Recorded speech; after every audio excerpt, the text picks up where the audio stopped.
Ireland is calling for a referendum to change the nomination process. Michael Collins is the leader of Independent Ireland. He's with us now. Good morning to you, Deputy Collins.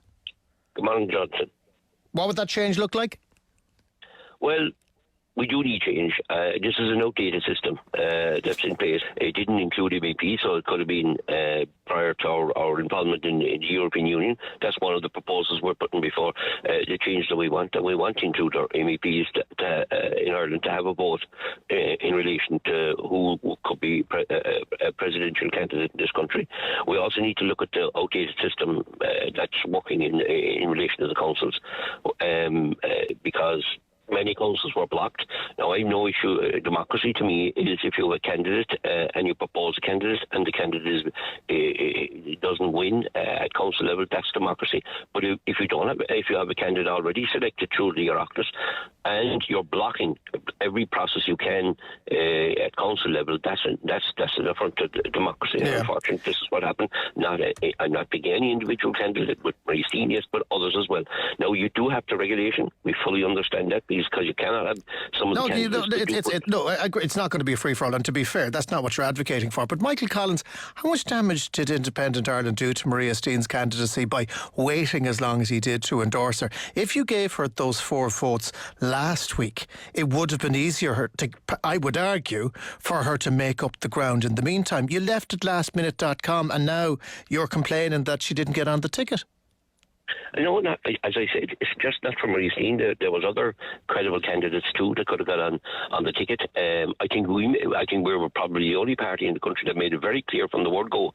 If a candidate reached the magical figures of 16, that would trigger us to sit down as a party, parliamentary party, and make. But you didn't make 16, and you still backed her, so therefore that policy failed. But we're talking about Marie Steen here. The first communication as a party in total, Maria had with us was a request on Thursday evening to meet with her, which we did Monday, and we made a decision in Tuesday morning, where she was triggering close to the 16. As we see, she fell too short, but she had promises. There was plenty of independents out there other than us that could have made that decision from Tuesday morning to Wednesday morning and weren't willing to do so, and that's why Maria Steen plus others are where they are today. So we do need to make changes. Because changes need to be made at the level. We cannot have a system that worked 30, 40 years ago without being looked at 30, 40 years later. And as I said, the simple systems like the MEPs, like the councillors having a better role, it's left a lot of better taste in people's mouths after this. But the bottom line is democracy. A name on a ballot paper is democracy. Blocking a name day on a ballot paper is not. Can I ask you, now that we are down to 3 candidates, is Independent Ireland going to plump for any of them?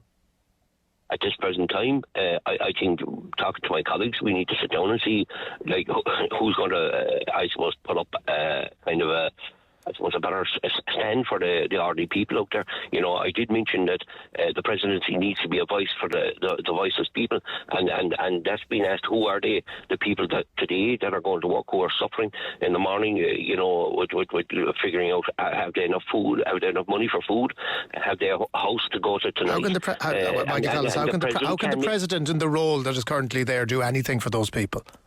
I said that's what, and I know that, and I know that it was the role of a presidency, but they can be a voice of the people, a voice of people that have no voice, and that's hugely important.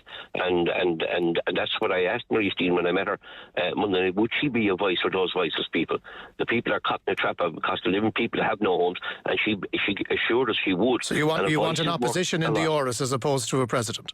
No, a voice for the people. That's not opposition, that's standing with the people that are suffering at this time, and there's quite a lot of them suffering this time, Johnson. OK, Michael Collins, leader of Independent Ireland and TD for Cork South West, thanks very much for joining.